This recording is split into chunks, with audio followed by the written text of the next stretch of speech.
दोस्तों नमस्कार और आप सभी का एक नए एपिसोड में बहुत बहुत स्वागत है। मैं हूं सोहित मिश्रा।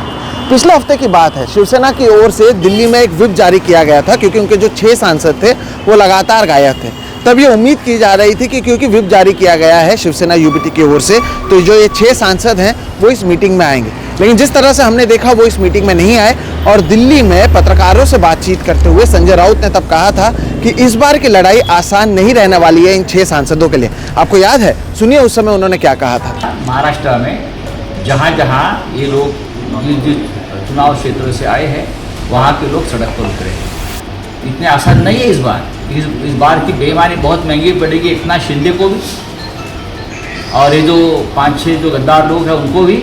अब हम चुप नहीं बैठने वाले, सुबह बताया हम लोगों ने। और भारतीय जनता पार्टी ने जिस तरह से देश की राजनीति में गंदगी बढ़ाई है, खास करके महाराष्ट्र में, तो उनको भी कीमत चुकानी पड़ेगी। पिछले हफ्ते संजय राउत ने भले ही ये बात कही हो, लेकिन शिवसेना यूबीटी को पता था कि 2022 में वो देख चुके हैं कि किस तरह से एकनाथ शिंदे ने एक एक करके उनके सांसद, उनके विधायकों को तोड़ा, पार्टी अपने नाम लिया। और इसलिए इस बार कानूनी लड़ाई नहीं बल्कि जमीन पर भी लड़ाई लड़ी जा रही है। और इसलिए शिवसेना यूबीटी की ओर से अब 3 अलग अलग खेमों पर यह लड़ाई चली है।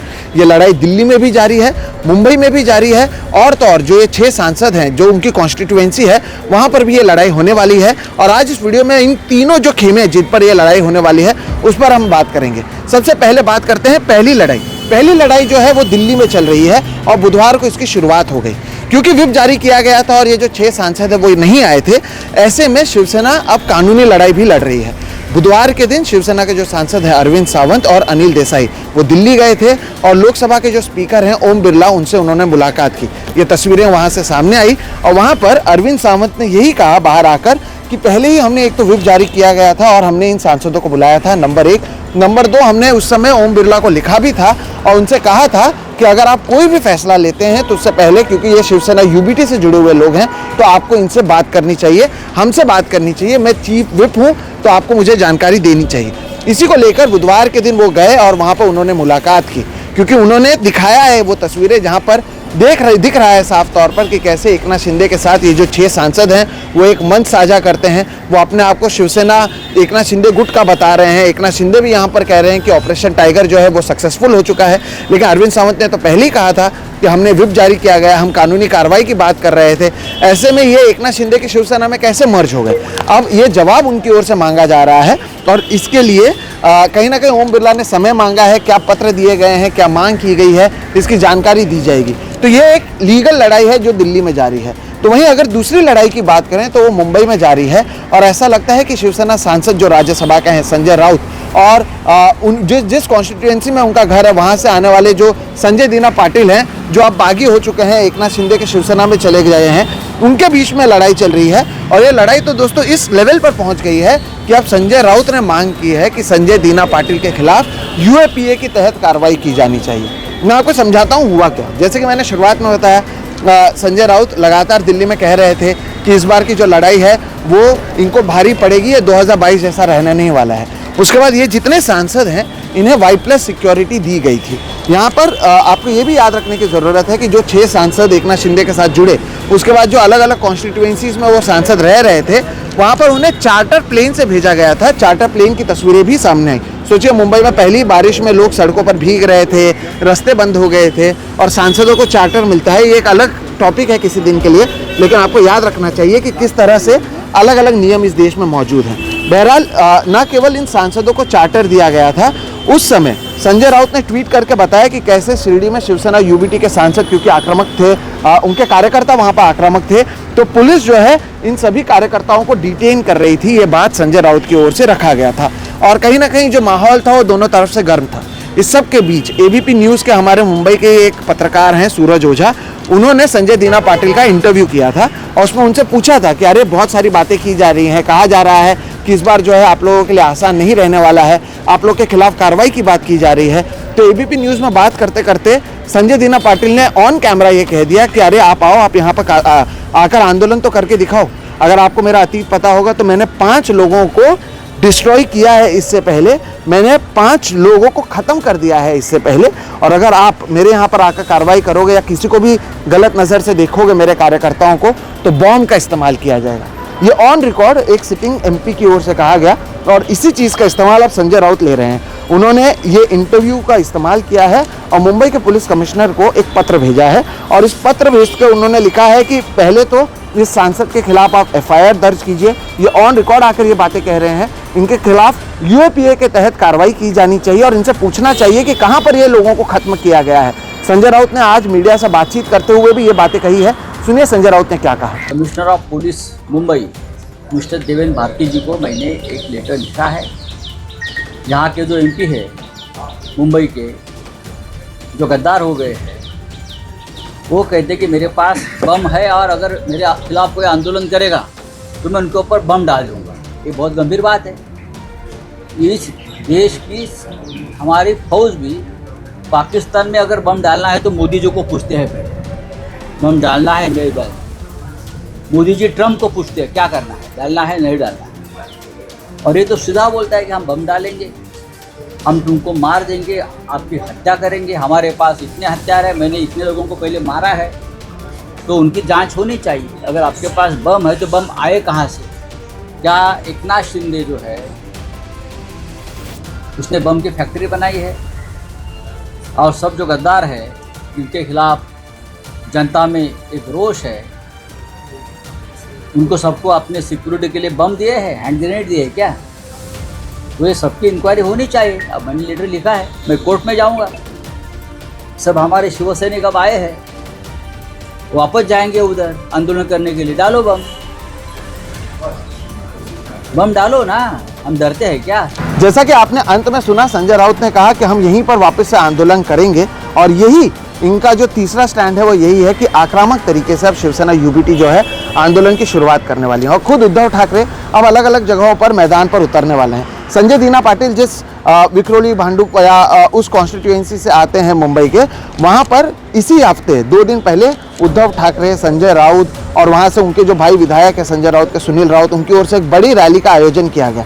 वहाँ पर उद्धव ठाकरे ने एक बार फिर से कार्यकर्ताओं से माफ़ी मांगी और एक बार फिर से उनसे कहा कि आप जाइए और अपने अपने सांसदों से पूछिए कि आपने ये क्यों किया हुआ है।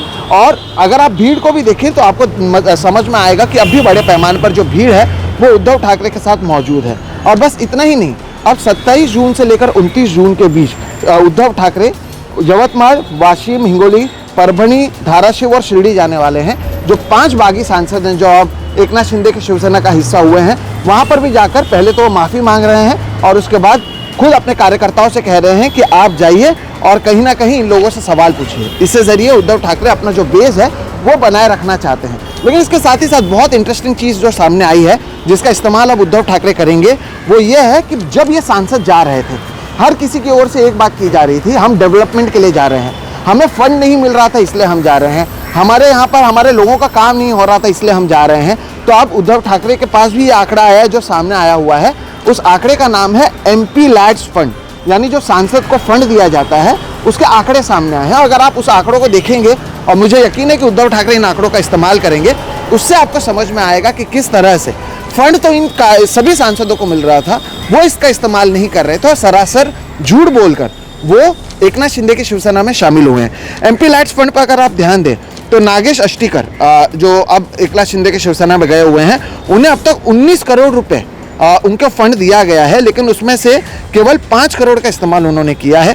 119 छोटे बड़े प्रोजेक्ट्स की उन्होंने शुरुआत की है, लेकिन केवल 28 प्रोजेक्ट्स को उन्होंने कंप्लीट किया है। ओम प्रकाश निंबालकर की अगर बात करें तो उन्हें 18.5 करोड़ रुपए का फंड अब तक मिले हैं, लेकिन केवल 2 करोड़ का फंड का इस्तेमाल उन्होंने किया है। 151 छोटे और बड़े प्रोजेक्ट की शुरुआत की है, लेकिन केवल 21 प्रोजेक्ट को वो कंप्लीट कर पाए हैं। इसी तरह से संजय देशमुख 18.6 करोड़ रुपए इनको फंड दिए गए। अब तक केवल 1.4 करोड़ फंड का इन्होंने इस्तेमाल किया है। 113 छोटे बड़े प्रोजेक्ट की शुरुआत की है, लेकिन केवल 7 खत्म किया है। संजय दीना पाटिल, ये जो बॉम्ब और मरने वाली बात कह रहे थे, उन्हें 14.7 करोड़ रुपए का फंड दिया गया है और इन्होंने केवल 15 लाख रुपए 15.6 लाख रुपीस का इस्तेमाल किया है। 40 प्रोजेक्ट की शुरुआत की है, एक भी खत्म नहीं कर पाए हैं। कितनी अच्छी बात है। संजय जाधव, एक और इनके जो सांसद हैं, 14.7 करोड़ रुपीस इनको फंड दिया गया है, केवल 3.8 करोड़ का इस्तेमाल किया है। 81 प्रोजेक्ट्स की शुरुआत की है, महज 25 कंप्लीट किया है। और भाऊ साहब वागचौरे, इन्हें 14.7 करोड़ रुपए दिया गया है, 71.3 लाख रुपीस का ही इन्होंने इस्तेमाल किया है। 135 प्रोजेक्ट की शुरुआत की है और केवल 2 ही कंप्लीट कर पाए। तो ये जो आंकड़े हैं ये सामने आए हैं, ये एमपी लैड्स फंड के जो आंकड़े हैं, जो सांसदों को सीधे पैसे दिए जाते हैं वो आंकड़े हैं। और इससे साफ होता है कि आपको पैसे तो मिल रहे थे, आपके तिजोरी में करोड़ों रुपए अभी मौजूद हैं, लेकिन इसके बावजूद आप प्रोजेक्ट खत्म नहीं कर पाए। तो ये तो साफ उद्धव ठाकरे भी करेंगे कि किस तरह से आप पैसों के चक्कर में तो नहीं गए हैं या डेवलपमेंट के चक्कर में नहीं गए हैं। जिस तरह से आप चार्टर प्लेन में घूम रहे हैं, Y+ सिक्योरिटी लेकर घूम रहे हैं, एकनाथ शिंदे अब अपने आप को महाराष्ट्र का सबसे बड़ा नेता बना रहे हैं, बता रहे हैं, तो आप अपने चक्कर में गए। जो संजय राउत बार बार कह रहे हैं कि 15 करोड़ रुपए दिया गया है, 50 करोड़ का वादा है, क्या उस तरफ तो ये इशारा नहीं है? उद्धव ठाकरे इसका भी इस्तेमाल करेंगे। तो एक लड़ाई दिल्ली में, एक लड़ाई संजय राउत अलग से लड़ रहे हैं और उद्धव ठाकरे तीसरी लड़ाई लड़ रहे हैं। और उस सब के बीच में ये जो फंड का आंकड़ा सामने आया है, इन सभी चीज का इस्तेमाल कर उद्धव ठाकरे की 2 कोशिश होगी। एक, ये जो सांसद गए हैं इन्हें बदनाम करना, क्योंकि जैसे ही 2022 में लोग गए थे, शिवसेना यूबीटी को खत्म समझा जा रहा था, लेकिन 2024 में वो अपने दम पर 9 सांसद चुनकर लाए थे। ऐसे में क्योंकि 6 सांसद फिर से जा रहे हैं, तो एक, इन्हें बदनाम करने की कोशिश तो होगी ही, दूसरा अपना बेस अलग अलग जगहों पर किस तरह से बनाए रखें, जो कार्यकर्ताओं ने, जो उधर के वोटर्स ने वोट दिया था, उन्हें तरफ कैसे रखें, ये देखना जरूरी होगा। और इसलिए अब 27 से 29 के बीच का ये दौरा है। संजय राउत मुंबई पुलिस पर दबाव बना रहे हैं और अरविंद सावंत दिल्ली जाकर ओम बिरला से मुलाकात कर रहे हैं। तो पूरी तरह से, तीनों तरह से ये लड़ाई जो है दोस्तों, उसकी शुरुआत हो चुकी है और ये लेटेस्ट स्ट्रैटेजी है जिसका इस्तेमाल शिवसेना यूबीटी की ओर से किया जा रहा है। देखना ये होगा कि क्या वापस जिस तरह से 2022 से सुप्रीम कोर्ट में तारीख पर तारीख चल रहा है, क्या यहीं पर भी वैसे नहीं अटकी रह जाए। इसलिए केवल ये लड़ाई अदालत में नहीं, जमीन पर भी लड़ी जा रही है। वहां पर कितना सक्सेस मिलता है उस पर भी नजर बनी रहेगी। लेकिन जो अलग अलग स्ट्रैटेजी का इस्तेमाल हो रहा था, मुझे लगा ये जानकारी आपको दी जानी चाहिए कि महाराष्ट्र में आखिर हो क्या रहा है। और जो लेटेस्ट जानकारी है वो ये है कि उद्धव ठाकरे खुद मैदान में उतर रहे हैं और अलग अलग जगहों पर कानूनी और जमीनी लड़ाई दोनों जारी है। फिलहाल इस वीडियो में इतना ही दोस्तों। ये वीडियो आपको कैसा लगा जरूर बताइएगा। अगर वीडियो पसंद आता है तो इसे लाइक करें, ज़्यादा से ज़्यादा लोगों तक इसे साझा करें। अगर अभी इस चैनल को सब्सक्राइब नहीं किया तो वो भी कर लें। हम आगे भी ऐसे वीडियोस करते रहेंगे। मेरा नाम है सोहित मिश्रा, आप देख रहे हैं सोहित मिश्रा ऑफिशियल। नमस्कार।